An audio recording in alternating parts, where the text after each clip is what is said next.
নমস্কাৰ শিক্ষক শিক্ষয়িত্ৰীসকল, আপোনালোকে হয়তো গমেই পাইছে বা গ্ৰুপবিলাকত ভাইৰেল হৈছে যে বিটিআৰ অঞ্চলত যিটো এল-পি ইউ-পি নিযুক্তি প্ৰক্ৰিয়া অনুষ্ঠিত হৈ গৈছিল যোৱাবাৰ। তো সেই নিযুক্তি প্ৰক্ৰিয়াত বহুতৰে নাম বাদ পৰিছিল। তাৰপিছত তেওঁলোকে বহুত প্ৰটেষ্ট কৰিলে, কিন্তু তেওঁলোকৰ কোনো লাভ নহ'ল। কিছুমানে কেছ কৰিও চাকৰি লৈ গ'ল। তাৰপিছত কিছুমানে কেছ কৰি এতিয়াও এনেকুৱা লাগি আছে যে সেইকেইটাও পিছত পাব, কিন্তু কেতিয়া পায় কোনো ঠিক নাই। কিছুমানে লগে লগে কেছ কৰিছিল, তেওঁলোকক মাতি চাকৰি দিছে।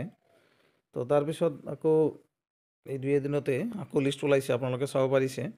ইয়াতে কৈছে list of selection candidate in order of merit of L-P, এটি বড়ো মিডিয়াম, তাৰপিছত অসমীয়া মিডিয়াম, গোটেইকেইটা মিডিয়ামৰে ইয়াতে তেওঁলোকে লিষ্ট এটা পঠাইছে। তো গতিকে আপোনালোকে চাব পাৰিছে।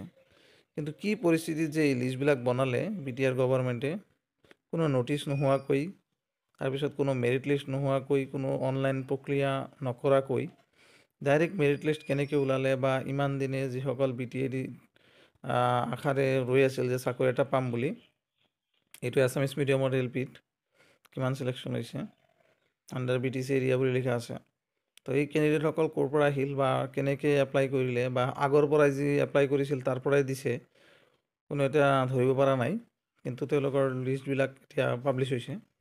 তো কি পৰিস্থিতিত বা নিযুক্তি প্ৰক্ৰিয়া কৰি আছে BTCয়ে, বা আমাৰ বিটিআৰ অঞ্চলৰ যিসকল শিক্ষক শিক্ষয়িত্ৰী আছে বা টেট পাছ প্ৰাৰ্থী আছে, তেওঁলোকে হয়তো ভালকৈ জানিব তেওঁলোকৰ নাম ইয়াতে কিয় নাহিল, বা তেওঁলোকক কিয় এপ্লাই কৰিব দিয়া নহ'ল।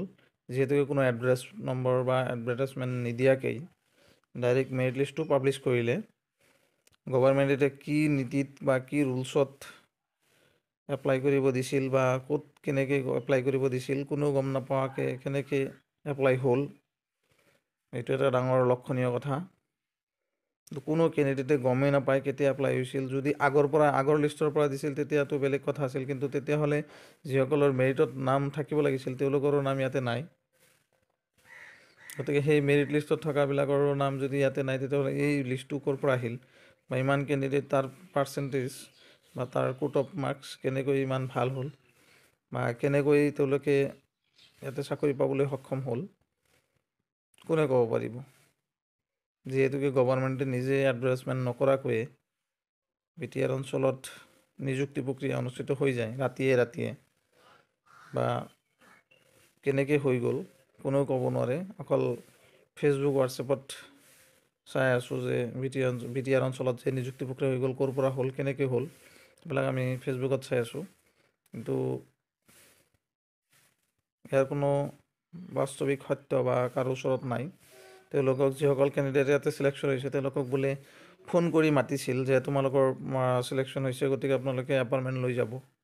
এনেকৈ যদি ফোন কৰি মাতি এপইণ্টমেণ্ট দিব লগা হয় আজিৰ যুগতো, তেতিয়াহ'লে কেনেকৈ কৰাপশ্যন ফ্ৰী ইণ্ডিয়া বা কৰাপশ্যন ফ্ৰী অসম বা কৰাপশ্যন ফ্ৰী বিটিআৰ অঞ্চল গঢ়ি তুলিব, য'ত নেকি 1 পইচাৰ কৰাপশ্যন নহয় বুলি আমাৰ প্ৰমোদ বড়ো ডাঙৰীয়াই ডাঙৰকৈ ভাষণত কৈ থাকে।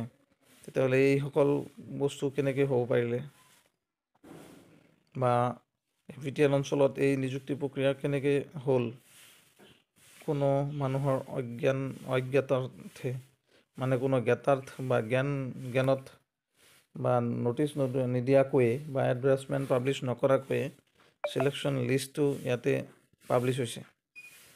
এই চিলেকশ্যন লিষ্টটো ক'ৰ পৰা আহিল বা কেনেকৈ আহিল, কোট অফ কিমান গ'ল, বা আগৰ পৰাই লৈছে যদি ক'বলগীয়া একো নাই। কিন্তু যিসকলৰ নাম থাকিব লাগিছিল সেইসকলৰ নাম ইয়াতে অন্তৰ্ভুক্ত নহ'ল। তো এই কেণ্ডিডেটসকল কেতিয়া এপ্লাই কৰিলে, কেনেকৈ চিলেকশ্যন লিষ্টত নাম সোমাল, এইটো এটা ডাঙৰ কথা হৈ গৈছে। এইখিনি আছিল লিষ্টটো। আপোনালোকে হয়তো অফিচিয়েল ৱেবছাইটত নাই, কিন্তু আপোনালোকে BTC কোকৰাঝাৰত গ'লে আপোনালোকে পাব। এই লিষ্টখন সকলোৰে এতিয়া হাতত ওলাইছে। যিহে নহওক, যিহেতুকে তেওঁলোকে চাকৰি পালে, তেওঁলোকৰ ভৱিষ্যত উজ্জ্বল কামনা কৰিলোঁ। আৰু যিসকলে আশাৰে বহি আছিল তেওঁলোকে আৰু অলপ বহি থাকিব লাগিব, কাৰণ নেক্সট নিযুক্তি প্ৰক্ৰিয়া কেতিয়া হয় তাৰ তথ্য হয়তো BTC গভৰ্ণমেণ্টৰ হাতত নাই। অকলে SIU এপ্ৰুভেল হোৱা নাই। আজি যদি SIU আহে বা SIU এপ্ৰুভেল হয়, তেতিয়াহ'লে মই কালি এডভাৰটাইজমেণ্ট দিম বুলি কৈ থকা প্ৰমোদ বড়ো ডাঙৰীয়া ছাৰে কেতিয়া দিব, আৰু এই লিষ্টটো ক'ৰ পৰা আহিল, এইবিলাক তথ্যৰ কোনো নাই, ভিত্তি নাই। ডাইৰেক্ট এপইণ্টমেণ্ট পালে, কালি হয়তো জইনো কৰি দিবই এইসকল শিক্ষক শিক্ষয়িত্ৰীয়ে। তো যিসকল মানে আশাৰে বহি আছিল যে এপইণ্টমেণ্ট আমি পাম বা আমাক এপ্লাই কৰিব দিব, তেওঁলোকৰ আশাত চেঁচা পানী পৰিল। এইখিনিয়ে আৰু বাকী BTR-ৰ কোনো ৰুলছ ৰেগুলেশ্যন কাৰো মনত সোমাই নাহে বা বুজি পাবলৈ বহুত টান। এতিয়া GTPGTৰো যিহেতু ভেৰিফিকেশ্যন চলি আছে, এই ভেৰিফিকেশ্যন প্ৰক্ৰিয়াটো সকলো কেণ্ডিডেটকে মাতিলে। য'ত PGT-ত 141টা পোষ্ট আছিল, কিন্তু মাতিলে প্ৰায় 10,000 কেণ্ডিডেটক, যিসকলে GT আৰু PGT বহুত এপ্লাই কৰিছিল, কিন্তু তেওঁলোককো দুদিনকৈ মাতিব। এক ফেজ হৈ গ'ল, ফাৰ্ষ্ট ফেজটো হৈ গ'ল BTR এৰিয়াৰ, এতিয়া নন BTR চলিব। আৰু নেক্সটত আকৌ BTR আকৌ নন BTR, মানে দুইবাৰকৈ এটা কেণ্ডিডেটে যাব লাগিব ভেৰিফিকেশ্যনৰ কাৰণে, যিহেতুকে তেওঁৰ চাৰ্টিফিকেট একেটাই বস্তুৱে আৰু এক্সাম দিছে দুটা, সেইকাৰণে তেওঁলোকৰ দুদিনকৈ যাবলগীয়া হ'ব। কি বিবেকত বা কি বুদ্ধিত এই প্ৰক্ৰিয়া চলি আছে আমি ধৰিবই পৰা নাই। ধন্যবাদ সকলোলৈকে।